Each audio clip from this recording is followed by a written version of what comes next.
everyone, Assalamu alaikum. This is me, Iman Maruf, and you're watching WebGenix. So this is the lecture 2 of CSS, which is gonna be selector. तो सबसे पहले हमें देखना पड़ेगा कि ये सिलेक्टर क्या होता है.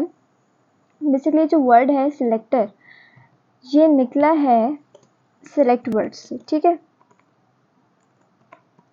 सिलेक्ट वर्ड से. अब सिलेक्ट का मतलब क्या होता है? सिलेक्ट का मतलब होता है किसी भी चीज़ को सिलेक्ट करना. तो CSS में सिलेक्टर का वर्ड निकला है सिलेक्ट से. ठीक है, और मेरे पास CSS में सिलेक्टर होते हैं 3 तरह के, जिनको नॉर्मली हम बोल रहे होते हैं. एक हो गया मेरे पास टैग, दूसरा होता है मेरे पास क्लास, और थर्ड होता है मेरे पास ID. अब क्या मतलब टैग, क्लास और ID? हम आ जाते हैं इसको देखने के लिए अपने VS कोड में. और VS कोड में मैंने एक फ़ाइल बनाई हुई है index.html और दूसरी फ़ाइल बनाई हुई है style.css. ठीक, अब क्या किया मैंने, इसको मैंने साइड पे खोल दिया style.css को. लेट सपोज मैंने यहाँ पर एक पैराग्राफ टैग ओपन किया और मैंने यहाँ पे लिख दिया हेलो वर्ल्ड.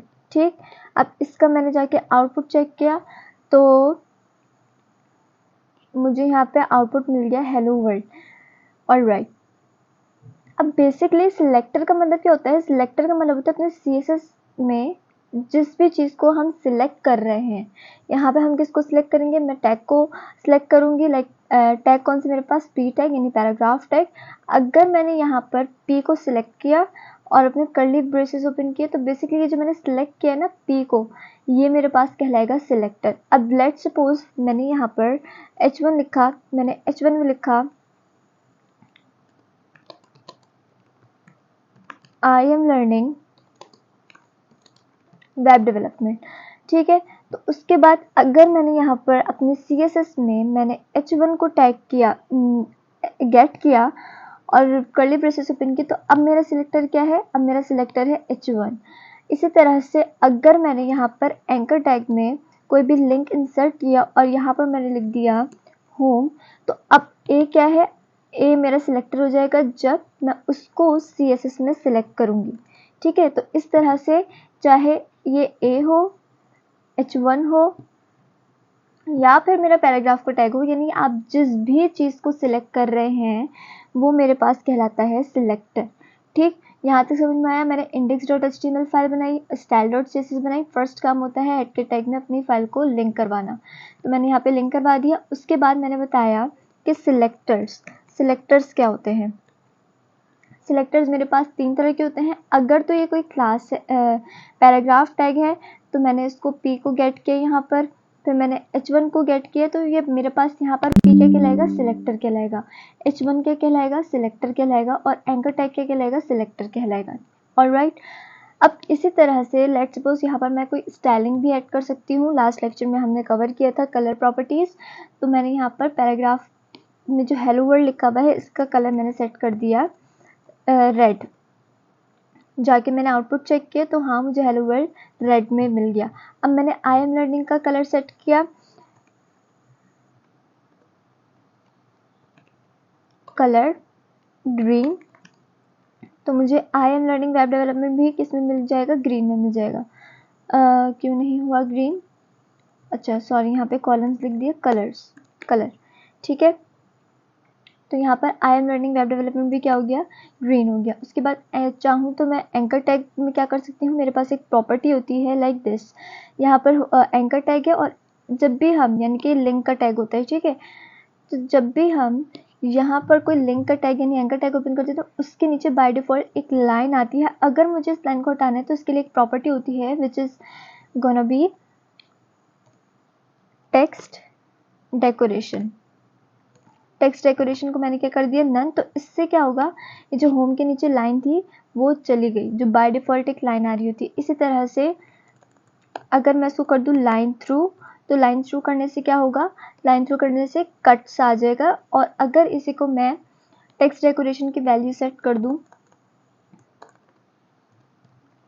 ओवर लाइन, तो क्या होगा? लाइन ऊपर आ जाएगी, है ना, इस तरह से. और अगर मैं कुछ भी ना सेट करूँ, मैं इसको कमेंट कर दूँ, मैं कुछ भी ना सेट करूँ, तो क्या होगा? बाय डिफ़ॉल्ट होम के नीचे एक लाइन आ रही होती है. लेकिन अगर मुझे इस लाइन को हटाना है तो मैं क्या सेट करूँगी? नन, यानी कि कुछ भी नहीं. ठीक है, इस तरह से। तो मैंने इन सब पे क्या किया, मैंने इन सब पे अपनी प्रॉपर्टीज अप्लाई कर दी। इसी तरह से गेट करने को, यानी जब भी हम किसी भी टैग को सिलेक्ट कर रहे हैं तो उसको मैं क्या कहूँगी, सिलेक्टर। अब आई होप कि सिलेक्टर का मतलब समझ में आ गया होगा। अब मैंने बात की कि यहाँ पर मेरे पास सिलेक्टर्स होते हैं। एक हो गया टैग, जो मैंने डिस्कस कर दिया कि टैग्स को हम किस तरह से गेट कर रहे होते हैं, लाइक दिस। जो भी टैग है आपने उसको गेट किया अपने CSS स्टाइल में, तो वो क्या कहला जाएगा, वो कहला जाएगा सिलेक्टर। दूसरे सिलेक्टर कौन सा है, क्लास। अब what is class and what is ID, तो इसको मैं डिस्कस कर लेती हूँ। लेट सपोज मैंने यहाँ पर सब कुछ मिटा दिया, ठीक है, और यहाँ पर भी मैंने सब कुछ मिटा दिया। एक पैराग्राफ में मैंने लिखा माय नेम इज एमन मारूफ, ठीक है, और एक पैराग्राफ टैग मैंने और ओपन किया और मैंने यहाँ पर लिख दिया I am a tech educator, ठीक है। अब जाके मैंने आउटपुट चेक किया तो मुझे यहाँ पर आउटपुट मिल गया, my name is Aman Maroof and I am a tech educator, ठीक है। अब लेट्स सपोज मुझे इसका कलर चेंज करना है। माय नेम इज एमन मारूफ अभी बाय डिफॉल्ट ब्लैक में है, तो मैंने इसका कलर मुझे रेड करना है, ठीक है। और इसका colour I am a tech educator, इसका कलर मुझे ब्लू करना है, ठीक है। तो यहाँ पर कौन सा टैग ओपन किया हुआ, मैंने पी टैग ओपन किया हुआ है, पैराग्राफ टैग ओपन किया हुआ है। मैंने स्टाइल डॉट CSS में पी को गेट किया, ठीक है। मैंने लिख दिया कलर रेड। जाके मैंने आउटपुट चेक किया तो क्या हुआ, दोनों मेरे पास रेड कलर में हो गए। लेकिन मुझे अपनी first line my name is Aman Maroof red में चाहिए, ठीक है, हाँ ये तो हो गया। मुझे अपनी सेकंड लाइन ब्लू कलर में चाहिए, ये मैं कैसे करूं। तो पी को टैग करने से क्या हुआ, पी को टारगेट करने से क्या हुआ कि जब मैंने पी को टारगेट किया तो मेरी इंडेक्स फाइल में जितने पी थे उन सबके पास कलर क्या आ गया, रेड आ गया। क्यों, क्योंकि मैंने रेड कलर दिया है हर पी टैग को, ठीक है। अब लेट्स सपोज मैं ये चाहती हूँ अपना एक पी टैग मुझे रेड में चाहिए लेकिन आई एम अ टैग एजुकेटर मुझे ब्लू में चाहिए, तो ये काम मैं कैसे करूँगी। फिर यहाँ से कॉन्सेप्ट आ जाता है क्लास और आईडीज का। यहाँ से मेरे पास कॉन्सेप्ट आता है किसका, क्लास और आईडीज का। मतलब ये कि अगर मुझे अपने एक पैराग्राफ टैग का कलर मुझे कुछ और देना है और दूसरे पैराग्राफ टैग का कलर मुझे कुछ और देना है, तो मैं क्या करूं, मैं यहाँ पर इन अपने पैराग्राफ टैग्स को क्लासेस दे दूं या आईडीज दे दूं। मतलब जैसे ये पी का ओपनिंग टैग है, जो भी आपका ओपनिंग टैग होगा आप उसमें उसके ओपनिंग टैग में जाके एक स्पेस देना है। यहाँ पे आपने लिखना है क्लास। क्लास लिखने के बाद आप यहाँ पर कुछ भी लिख सकते हैं, कोई भी नाम लिख सकते हैं। लेट्स सपोज मैंने यहाँ पे क्या लिख दिया, सेंटेंस 1, ठीक है। मैंने यहाँ पे इसको क्लास दी सेंटेंस 1 और इसी तरह से मैंने अपने स्पीक टैग को क्या क्लास दिया, मैंने इसको क्लास दिया सेंटेंस 2, ठीक है। यानी सेम क्लास नहीं दूंगी मैं, डिफरेंट क्लास दूंगी। अब क्या होगा, अब मुझे इसको इस तरह गेट नहीं करना पी की तरह। अब मैं यहाँ पे लिखूंगी सेंटेंस 1 को गेट करूंगी, ठीक है, कर्ली ब्रेसेस ओपन करूंगी और अब मैं प्रॉपर्टी दूंगी कलर की और कलर को मैंने सेट कर दिया रेड। सेंटेंस 1 में मेरे पास क्या लिखा हुआ है, माय नेम इज एमन मारूफ, तो मैंने इसको क्या कलर दे दिया, रेड। अब क्या मेरा कलर रेड हो गया होगा, नहीं। क्यों, क्योंकि जब भी हम क्लास को क्लास देते हैं ना, और किसी भी अपने HTML में किसी भी टैग के अंदर जब हम क्लास देते हैं और जब भी style.css में हमें उसको गेट करना होता है, तो हम क्लास को किस तरह गेट करते हैं।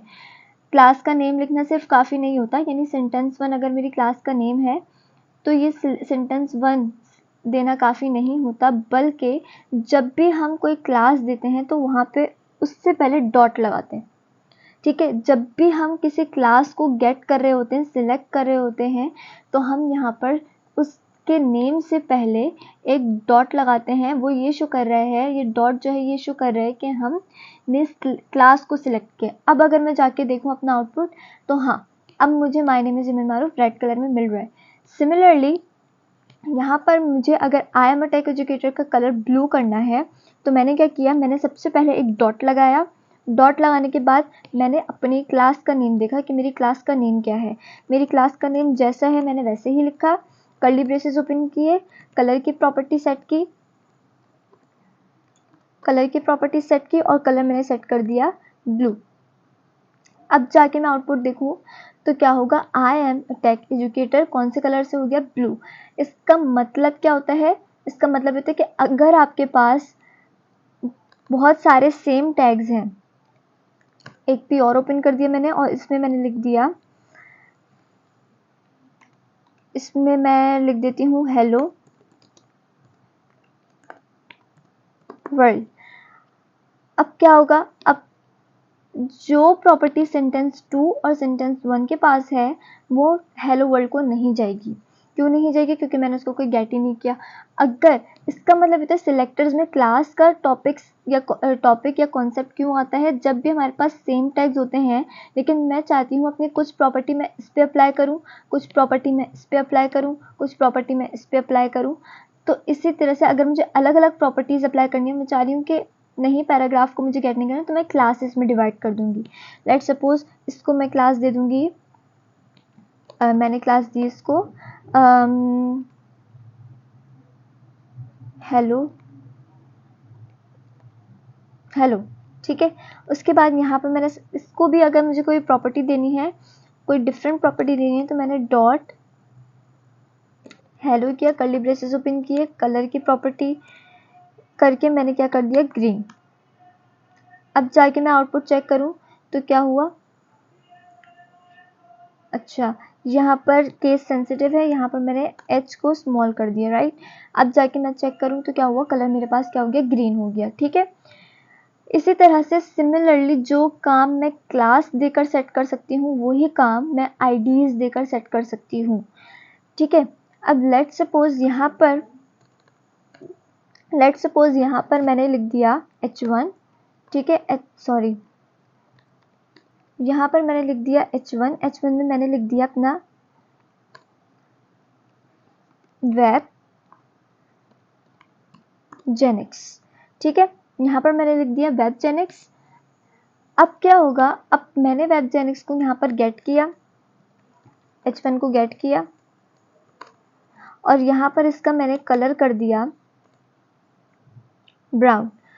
तो आउटपुट जाके चेक किया, हाँ वेब जेनिक्स क्या हो गया, ब्राउन कलर में मुझे मिल गया। इसी तरह से अगर मेरे पास दूसरा वेब जेनिक्स हो, यानी h1 में मैंने लिख दिया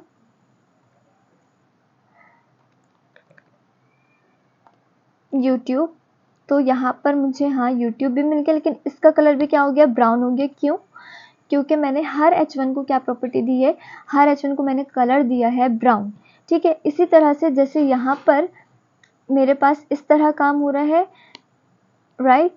यहाँ पर मैंने क्लासेस में डिवाइड किया था, क्लासेस में डिस्ट्रीब्यूट किया था। अब दूसरा तरीका मेरे पास होता है, इट्स अप टू यू कि आपने कौन सा इस्तेमाल करना है। दूसरा तरीका मेरे पास होता है आईडी का। मैंने आईडी दिया और आईडी में मैंने क्या दिया, लाइन 1। अब क्या होगा, मैंने यहाँ से h1 को रिमूव कर दिया। अब सिर्फ मुझे अगर वेब जेनिक्स को कलर देना है ब्राउन, अभी दोनों ब्लैक है, क्यों, क्योंकि मैंने हटा दिया, ठीक, कलर प्रॉपर्टी मैंने हटा दी। अगर मुझे सिर्फ वेब जेनिक्स का कलर चेंज करना है तो मैंने इसको क्लास भी दे सकती हूँ और आईडी भी दे सकती हूँ। क्लास मैंने यहाँ पे दे के शो करवा दिया आपको। अब मैं क्या दे रही हूँ, अब मैं आईडी सेट कर रही हूँ, ठीक है। तो लाइन 1 क्या हो गई, लाइन 1 आईडी हो गई। अब आईडी को गेट करने के लिए मैंने लिखा लाइन 1 और कर्ली ब्रेसेस ओपन किए। आईडी को गेट करने के लिए भी सिर्फ लाइन 1 लिखना, यानी अपनी आईडी का नेम लिखना काफ़ी नहीं होता। जिस तरह हमने क्लास में क्लास के नेम से पहले एक डॉट लगाया है, इसी तरह आईडी को गेट करने के लिए आईडी के नेम से पहले हम लगाते हैं हैशटैग। क्या लगाते हैं, हैशटैग, ठीक है। अब मैंने यहाँ पर कलर सेट किया ब्राउन, तो यहाँ पर मुझे कलर मिल रहा है ब्राउन, और वो भी सिर्फ वेब जेनिक्स का। क्यों, क्योंकि मैंने h1 को अभी मैंने लाइन 1 किसको दिया हुआ है, मैंने सिर्फ वेब जेनिक्स को दिया हुआ है। इसी तरह से अगर मुझे यूट्यूब का कलर भी चेंज करना है with the help of ID set किया, मैंने लिख दिया लाइन 2। यहाँ पर मुझे गेट करना है तो मैंने लिखा लाइन 2, लाइन 2 को मैंने क्या प्रॉपर्टी देनी है, कलर मैंने सेट कर दिया पर्पल। हाँ, तो अब यहाँ पर यूट्यूब का जो कलर है वो क्यों नहीं पर्पल सेट हुआ, क्योंकि अभी मैंने आपको बताया कि जब भी हम आईडी को गेट करते हैं तो सिर्फ आईडी का नेम लिखना काफ़ी नहीं होता, बल्कि हैशटैग लगाना भी काफ़ी होता है। ठीक है, तो आईडी को गेट करने के लिए हमें क्या करना होता है, हम यहाँ पर हैशटैग यूज़ करते हैं। ठीक है, तो इसी तरह से मेरे पास यहाँ पर 3 सिलेक्टर्स हो गए। एक हो गया मेरे पास टैग को हम एज इट इज़ गेट करते हैं। क्लास को गेट करने के लिए डॉट लगा के गेट किया जाता है CSS में। और आईडी को कैसे गेट करते हैं, आईडी को गेट करने के लिए हैशटैग यूज़ किया जाता है। ठीक है, आई होप आप लोगों को सबको समझ में आया होगा। अगर कुछ समझ में नहीं आया तो आप कमेंट सेक्शन में पूछ सकते हैं। ओके, इसी तरह से यहाँ पर एक टॉपिक और आ सकता है, लाइक अगर मुझे फॉर एग्जांपल मुझे माय नेम इज़ एमन मारूफ का कलर भी पर्पल में सेट करना है। अभी जैसे ये रेड है, अगर मुझे इसका कलर भी सेट करना है पर्पल में, तो मैं क्या कर सकती हूँ, मैं ये कर सकती हूँ कि यूट्यूब के पास कौन सा कलर है, या तो मैं इसको आईडी ओपन किया, ठीक है, और मैंने कर दिया लाइन 2। अब आईडी लाइन 2 के पास कौन सा कलर है, आईडी लाइन 2 के पास पर्पल कलर है, तो अब माय नेम इज़ एमन मारूफ भी क्या हो जाएगा, पर्पल में हो जाएगा। तो माय नेम इज़ एमन मारूफ भी क्या हो गया, पर्पल में हो गया। तो इस तरह से हम आईडी और क्लास को दे सकते हैं। मकसद क्या हुआ, जब भी मेरे पास सेम टैग्स हैं, यानी कि ये भी पी टैग है, ये भी पी टैग है, ये भी पी टैग है, जब भी मेरे पास सेम टैग्स होते हैं, तो अगर मुझे इस पर अलग अलग प्रॉपर्टीज़ अप्लाई करनी है, अलग अलग डिफरेंट कलर करने हैं, या हर सेम टैग पे मुझे अलग अलग प्रॉपर्टीज़ अप्लाई करनी है, तो मेरे पास 2 ऑप्शन होते हैं, या तो मैं उसको आईडी में सिलेक्ट कर लूँ, या मैं उसको क्लास में सिलेक्ट कर लूँ। ठीक है, मोस्ट ऑफ द टाइम हम क्लासेस में काम कर रहे होते हैं, हम आईडीज़ को इतना यूज़ नहीं करते, लेकिन इट्स अप टू यू कि आप आईडी में सेट करना चाहें या आप क्लासेस में सेट करना चाहें। क्लास को सेट करने के लिए हम क्लास के नेम से पहले डॉट कंपलसरी होता है, फिर जाके अपनी प्रॉपर्टीज़ अप्लाई करते हैं, और आईडी अगर हो तो फिर हम हैशटैग लगा के आईडी का नेम लिखते हैं।